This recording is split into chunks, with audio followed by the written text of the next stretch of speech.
আসসালামু আলাইকুম, আশা করি আপনারা সবাই ভালো আছেন। সবাইকে স্বাগত জানাচ্ছি নতুন ভিডিওতে। তো আজকের ভিডিওর যে বিষয় সেটা হচ্ছে আমি আপনাদের এসইও অডিটের একটা চেকলিস্ট সম্পর্কে আলোচনা করব বা বিস্তারিত ব্যাখ্যা করব যে আপনারা যদি এসইও অডিট করতে যান তাহলে আপনাদের কোন চেকলিস্টটা খুব বেশি পরিমাণে হেল্প করবে বা আপনাদের জন্য হেল্পফুল হবে। তো মূল আলোচনা শুরু করার আগে যদি আপনি আমার চ্যানেলে নতুন হয়ে থাকেন তাহলে আমার চ্যানেলটি সাবস্ক্রাইব করতে ভুলবেন না, এবং যদি সাবস্ক্রাইব করে থাকেন তাহলে আপনাকে অসংখ্য ধন্যবাদ, এবং অবশ্যই লাইক কমেন্ট শেয়ার করতেও ভুলবেন না। আর এই চেকলিস্টটা পুরোপুরি ইউজ করতে বা পুরোপুরি ধারণা পাওয়ার জন্য এটা সম্পর্কে ভিডিওটি পুরোটা একটু দেখতে হবে। তো এখন মূল আলোচনা শুরু করি। তো আজকের টপিক যেটা সেটা হচ্ছে যে এসইও অডিটের জন্য একটা চেকলিস্ট সম্পর্কে আমি আলোচনা করব বা বলবো। সেটা হচ্ছে যে এসইও অডিট করতে গেলে কোন বিষয়গুলো আপনাকে অবশ্যই মাথায় রাখতে হবে বা এগুলো আপনি চেকলিস্ট হিসেবে ইউজ করবেন। তো দেখেন, এখানে কয়েকটা বিষয় আছে বা কয়েকটা টুলসের কথা আছে যে টুলসগুলো আপনার লাগবে। হ্যাঁ, তো সেই টুলসটা হচ্ছে, প্রথমে আপনার যে টুলসটা লাগবে সেটা হচ্ছে যে সেমরাশ সাইট অডিট টুল, এটা লাগবে। সেমরাশ সাইট অডিট টুল, তারপর গুগল অ্যানালিটিক্স এটা লাগবে, তারপর গুগল সার্চ কনসোল এটা লাগবে, এবং আরেকটা টুলস লাগবে সেটা হচ্ছে গুগল পেজ স্পিড ইনসাইটস। তাহলে এই চারটা টুল আপনার হচ্ছে লাগবে: Semrush, Google Analytics, Google Search Console আর গুগল পেজ স্পিড ইনসাইটস। আচ্ছা, তো এই টুলসগুলো ইউজ করে আমরা হচ্ছে কি করব, যে অডিট করব, তাই না? তো দেখেন এখানে যে বিষয়, যে বেসিক্স অর্থাৎ the things you 100% must check, অর্থাৎ যেহেতু চেকলিস্ট, তো সেই চেকলিস্টে কোন জিনিসগুলো আপনার অবশ্যই থাকতে হবে বা চেক করতে হবে সেটা এখানে আমি বলছি। দেখেন আপনারা, সেটা হচ্ছে প্রথমে যেটা আছে যে benchmark your rankings and understand your competitors, অর্থাৎ আপনার যে র্যাঙ্কিং আছে, হ্যাঁ, সেটার র্যাঙ্কিংটা বেঞ্চমার্ক করতে হবে এবং কম্পিটিটরদের হচ্ছে অ্যানালাইসিস বা আন্ডারস্ট্যান্ড করতে হবে, যেটা বলছে আন্ডারস্ট্যান্ড ইওর কম্পিটিটরস। অর্থাৎ যে আপনার যদি একটা ওয়েবসাইট থেকে থাকে বা আপনার ক্লায়েন্টের যদি ওয়েবসাইট থেকে থাকে, তো সেই ওয়েবসাইটের আসলে বেঞ্চমার্কটা কেমন এবং সেখানে যেটাকে বলে কম্পিটিটরস কারা বা কেমন, সেটাও কিন্তু এখানে দেখতে হবে প্রথমত। দ্বিতীয়ত যেটা, সেটা হচ্ছে check for duplicate versions of your site in Google index. Google ইন্ডেক্সে যে সাইট নিয়ে আপনি কাজ করছেন বা যে সাইটে করছেন সেই সাইটের অন্য কোনো ডুপ্লিকেট সাইট আছে কিনা সেটা অবশ্যই চেক করতে হবে, কারণ এটা অত্যন্ত গুরুত্বপূর্ণ একটা বিষয়। কারণ ডুপ্লিকেট সাইট থাকলে অনেক সময় আসলে এসইওর ক্ষেত্রে বা র্যাঙ্কিংয়ের ক্ষেত্রে প্রবলেম হয়। র্যাঙ্কিং বলতে মানে এসইওর ক্ষেত্রে সমস্যা হয়, সেজন্য এটা অবশ্যই মানে চেকলিস্টে থাকবে। দ্বিতীয়তে ডুপ্লিকেট ভার্সনটা চেক করতে হবে যে গুগলের ইন্ডেক্সে ওই ওয়েবসাইটের বা আপনার ওয়েবসাইটের কোনো ডুপ্লিকেট আছে কি না। তৃতীয় যেটা, সেটা হচ্ছে 3 নম্বর, সেটা হচ্ছে check your site's indexed URLs, অর্থাৎ ইন্ডেক্সড করা যে ইউআরএলগুলো আছে ওয়েবসাইটের সেইগুলো হচ্ছে খুব ভালোভাবে চেক করতে হবে বা দেখতে হবে। এবং আমরা জানি যে যখন ওয়েবসাইটে কোনো কিছু পোস্ট করা হয় বা কোনো কন্টেন্ট দেওয়া হয়, তার একটা ইউআরএল তৈরি হয়ে যায়, এবং এসইওর সময় এই ইউআরএলগুলোকে হচ্ছে গুগলের কাছে বা গুগল ক্রলারের কাছে, গুগলের বট যারা ক্রল করে, যারা ইন্ডেক্স করে, যে রোবটগুলো, হ্যাঁ, পেঙ্গুইন, স্পাইডার, যারা ক্রল করে বা ইন্ডেক্স করে, তো তাদের কাছে হচ্ছে এগুলো ইন্ডেক্স করা হয়েছে কিনা বা তারা এগুলোকে ক্রল করেছে কিনা সেটা চেক করতে হবে। চতুর্থ বিষয় যেটা, সেটা হচ্ছে চেক ফর ম্যানুয়াল অ্যাকশনস। আচ্ছা, তো ম্যানুয়াল অ্যাকশনসটা হলো যে আসলে এই যে ওয়েবসাইটটা, হ্যাঁ, তো ওয়েবসাইটটা আসলে এটা কিভাবে কাজ করছে বা কিভাবে এটা তৈরি করা হয়েছে, অর্থাৎ এখানে যে ম্যানুয়াল বিষয়গুলো আছে সেগুলো এখানে চেক করতে হবে যে এটা কিভাবে তৈরি করা হয়েছে, ওয়ার্ডপ্রেস দিয়ে, ব্লগার দিয়ে অথবা উইক্স দিয়ে, যেটাই হোক না কেন, যে ম্যানুয়াল যে বিষয়গুলো আছে সেগুলো এখানে চেক করতে হবে। পঞ্চম বিষয় যেটা, সেটা হচ্ছে অ্যানালাইজ ইউর সাইটস স্পিড। তো এখানে একটা বিষয় হচ্ছে যে সাইটের স্পিড মানে হলো যে একটা ওয়েবসাইট যখন সার্চ দেয়া হয় তখন সেটা কত তাড়াতাড়ি আমাদের সামনে আসে এবং কত তাড়াতাড়ি সাইট স্পিড বলে। তো এইটা হচ্ছে টেস্ট করতে হবে যে অ্যানালাইজ ইউর সাইটস স্পিড। আপনারা দেখবেন যে কোনো কোনো ওয়েবসাইট অনেক ভারী হয়, মানে ওপেন হতে অনেক সময় লাগে, আবার কোনো কোনো ওয়েবসাইট খুব সহজেই কিন্তু ওপেন হয়ে যায়। এটা ছিল পঞ্চম বিষয়। এরপরে আমরা যাব ষষ্ঠ বিষয় বা ষষ্ঠ যে চেকলিস্টের যে বিষয়, সেটা যে confirm that your site uses HTTPS। এটা খেয়াল করতে হবে বা এটা চেক করতে হবে যে ওয়েবসাইটটা, যে ওয়েবসাইটটার ইস্যু করা হচ্ছে বা করা হয়েছে, সেটা কি HTTPS ইউজ করছে কি না। এটা মাস্ট ইউজ করতে হবে, এটা খেয়াল করতে হবে।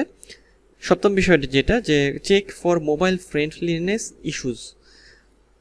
এটার ক্ষেত্রে বলা হচ্ছে যে একটা ওয়েবসাইট একটা কম্পিউটারে যত তাড়াতাড়ি ওপেন হবে, একটা মোবাইলেও কি তত তাড়াতাড়ি ওপেন হয় কিনা বা হচ্ছে কিনা। এটা করার কারণ হলো যে দেখা যায় যে ম্যাক্সিমাম ইউজার থাকে, অর্থাৎ মোবাইল দিয়ে মানে আপনার ইন্টারনেট ব্রাউজ করে থাকে। এখন যদি আপনার ক্লায়েন্টের সাইট বা আপনার ওয়েবসাইট বা আপনার বায়ারের ওয়েবসাইট যদি স্লো হয়, স্লো বলতে যে তার স্পিড খুব স্লো, সেটা কম্পিউটারে হয়তো অনেক দ্রুত ওপেন হচ্ছে বা পেজগুলো আসছে, ক্লিক করলে তাড়াতাড়ি অনেক কিছু শো করছে, কিন্তু মোবাইলের ক্ষেত্রে হয়তো সেটা অনেক স্লো কাজ করছে। সেক্ষেত্রে কি হবে যে মোবাইল থেকে যারা ভিজিট করবে ওই ওয়েবসাইটটা বা আপনার ওয়েবসাইট, তারা কিন্তু তখন ব্যাক করে চলে যাবে। কারণ যখন দেখাবে যে মোবাইলে ওইটা মানে লোড হতে সময় লাগছে, তখন মানুষ হচ্ছে কী করবে, ভাববে যে না এই ওয়েবসাইট অনেক ভারী, এইটা না দেখে আমরা অন্য কিছু দেখি। মানে যেহেতু আসতেই এত টাইম লাগছে, তাহলে ওটা ওপেন করতে কত টাইম লাগবে না জানি, অনেক সময় লাগবে।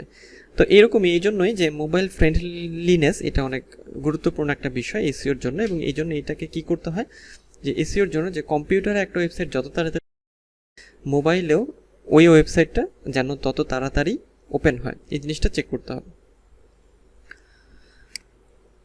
অষ্টম বিষয় বা 8 নম্বর বিষয়, সেটা হচ্ছে যে analyze and resolve further indexation issue. এটা কি? এটা হচ্ছে যে ফার্দার ইন্ডেক্সেশন। আচ্ছা, তার মানে হলো যে আবার যে ইন্ডেক্সেশনে যে ইস্যুগুলো আসতে পারে, যে ইন্ডেক্সের সময় যে প্রবলেমগুলো, মানে গুগলের বটগুলো পেঙ্গুইন বা স্পাইডার, তারা যে ইন্ডেক্স করে, সেই ইন্ডেক্সের সময় আসলে কি প্রবলেম তাদের হচ্ছে বা ইন্ডেক্স তারা কেন করে না, যদি এইরকম কোনো প্রবলেম হয়ে থাকে তো সেগুলো এইখানে চেক করতে হবে আর কি। হ্যাঁ, সেগুলো বিশ্লেষণ করতে হবে।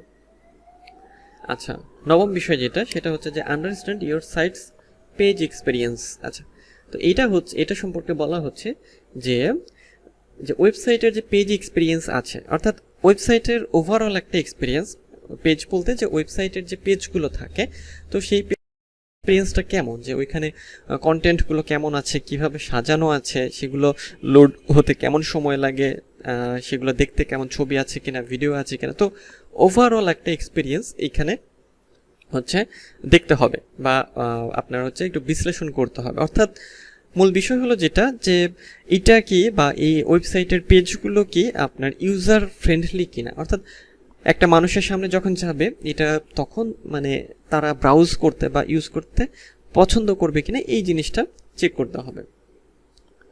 দশম বিষয়, সেটা হচ্ছে audit your on page SEO.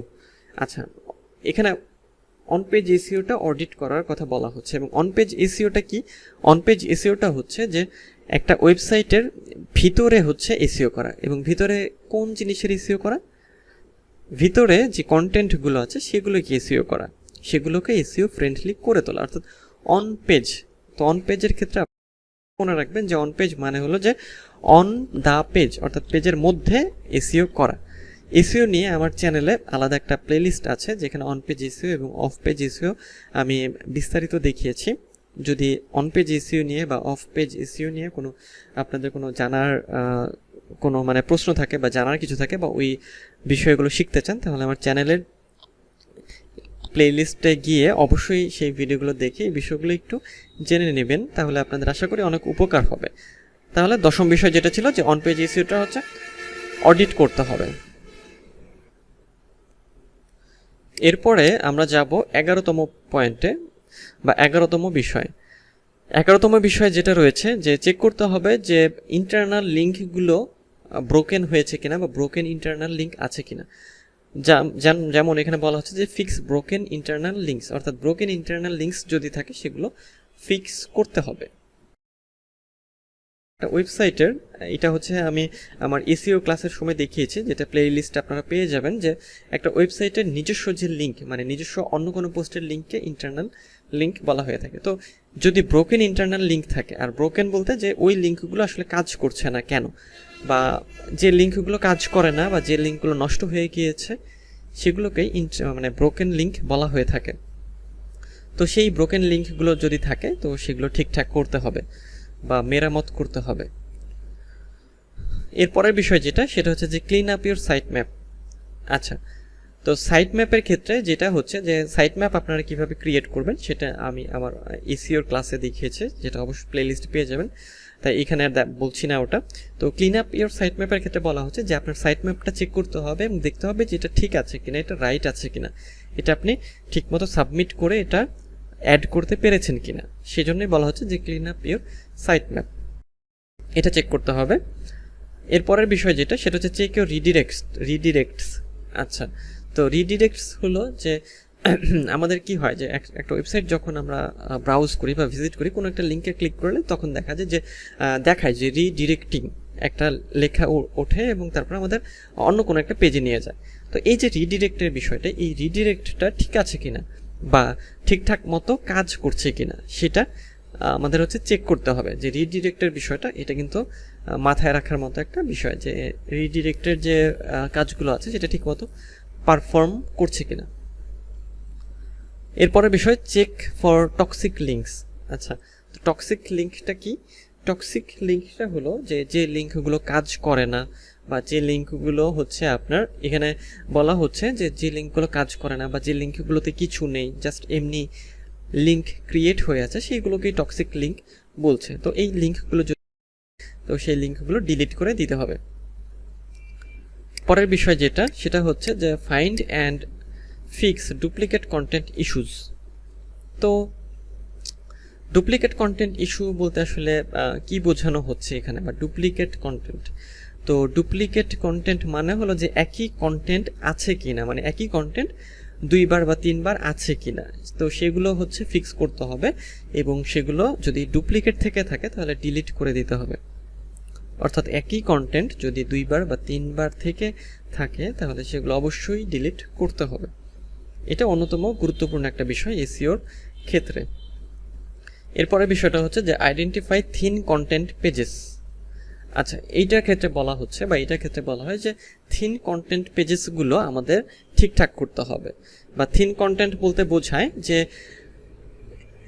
ওয়েবসাইটের যে পেজগুলো থাকে সেগুলোতে যদি আপনার নিম্ন কন্টেন্টগুলো থাকে, মানে নিম্নমানের কন্টেন্ট বলতে হয়তো লেখা খুব খারাপ, বা কন্টেন্টের কোয়ালিটি খারাপ, ছবি খারাপ, বা ভিডিও খারাপ, তো এই যে মানে এই জন্য এটাকে থিন কন্টেন্ট বলা হচ্ছে, অথবা কিওয়ার্ড নেই লেখার মধ্যে। তো সেগুলোকে আইডেন্টিফাই করতে হবে এবং সেগুলোকে ফিক্স করতে হবে। ফিক্সের ক্ষেত্রে সেগুলোকে কি করতে হবে, সুন্দরভাবে কিওয়ার্ড রিসার্চ করে সেগুলোকে সুন্দরভাবে সাজিয়ে গুছিয়ে ছবি দিয়ে, ভিডিও দিয়ে, হ্যাঁ, কন্টেন্ট যেভাবে লেখে, মানে এসইও কন্টেন্ট সেভাবে সাজিয়ে গুছিয়ে হচ্ছে লিখতে হবে। যদি এসইও কন্টেন্ট কিভাবে লিখতে হয় যদি আপনারা জানতে চান তাহলে অবশ্যই কমেন্টে জানাবেন, আমি সেটা নিয়ে আলাদা একটা ভিডিও তৈরি করব।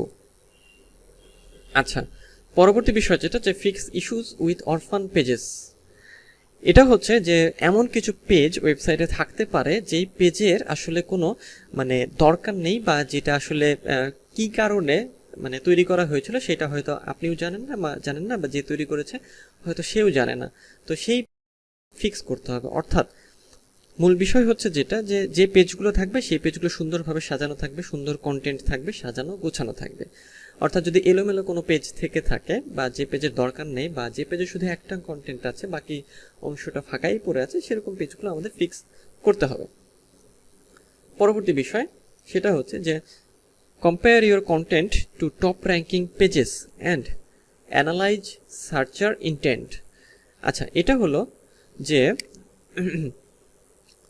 যে কন্টেন্টটা আছে পেজে, যে কন্টেন্ট আছে সেই কন্টেন্টটাকে টপ র্যাঙ্কিং পেজের সাথে তুলনা করতে হবে। হ্যাঁ, টপ র্যাঙ্কিং পেজ বলতে ওই একই ইস্যু নিয়ে অন্যান্য আর কি যারা টপে আছে তারা কিভাবে কাজ করেছে সেগুলোর সাথে তুলনা করতে হবে বা দেখতে হবে। তাহলে কি হবে, ওইটা থেকে আইডিয়া পেয়ে আপনি এটাকে মডিফাই করতে পারবেন খুব সুন্দরভাবে। এবং অ্যানালাইজ হচ্ছে সার্চার ইন্টেন্ট। এটার ক্ষেত্রে যেটা হচ্ছে যে সার্চ করে, মানে যারা ইউজার, তাদের উদ্দেশ্যটা কি বা কোন কোন কিওয়ার্ড লিখে তারা সার্চ করে, কিভাবে লিখে থাকে, কিভাবে সার্চ করে, এই জন্যই বলা হচ্ছে যে অ্যানালাইজ সার্চার ইন্টেন্ট। এবং সবচেয়ে গুরুত্বপূর্ণ বিষয় যেটা, যখনই আপনি সার্চার ইন্টেন্ট বা ইউজার ইন্টেন্ট জানতে পারবেন যে ব্যক্তিগুলো বা ইউজাররা এগুলো লিখে এইভাবে সার্চ করে, তখন আপনি কিন্তু ওই টপিকের জন্য বা ওই কন্টেন্টের জন্য খুব ভালোভাবে কিওয়ার্ড রিসার্চ করে ওইটাকে এসইও ফ্রেন্ডলি কন্টেন্ট হিসেবে রেডি করতে পারবেন। এই জন্যই বলা হচ্ছে যে সার্চার ইন্টেন্টটা হচ্ছে আমাদের জানতে হবে বা বুঝতে হবে যে সার্চার মানে যারা সার্চ করে তাদের ইন্টেন্টটা কি। তো এই হচ্ছে 18তম বিষয়টা। তো এই 18টা বিষয় আপনাদের হচ্ছে কি, এই 18টা বিষয় হচ্ছে আপনাদের এসইও চেকলিস্ট। অর্থাৎ আপনারা যদি এসইও অডিট করতে চান, এসইও অডিটের ক্ষেত্রে এই 18টা স্টেপ আপনারা ফলো করবেন। যদি আপনারা এই 18টা স্টেপ ফলো করেন তাহলে আপনারা খুব ভালোভাবে কিন্তু এসইও চেকলিস্ট করতে পারবেন এবং খুব ভালো এসইও করতে পারবেন একটা ওয়েবসাইটে। তো সেই জন্য আপনারা এই 18টি স্টেপ আশা করি হচ্ছে ফলো করবেন, এবং এই জন্য আপনাদের এই 4টা টুলের দরকার পড়বে। এই 4টা টুল দ্বারা আপনারা এই যে চেকলিস্টের বা অডিটের যে বিষয়টা সেগুলো করতে পারবেন। তো আজকের ভিডিও এই পর্যন্তই, দেখা হবে পরের ভিডিওতে অন্য কোনো টপিকে বা অন্য কোনো বিষয়ে। তো সেই পর্যন্ত ভালো থাকবেন, সুস্থ থাকবেন।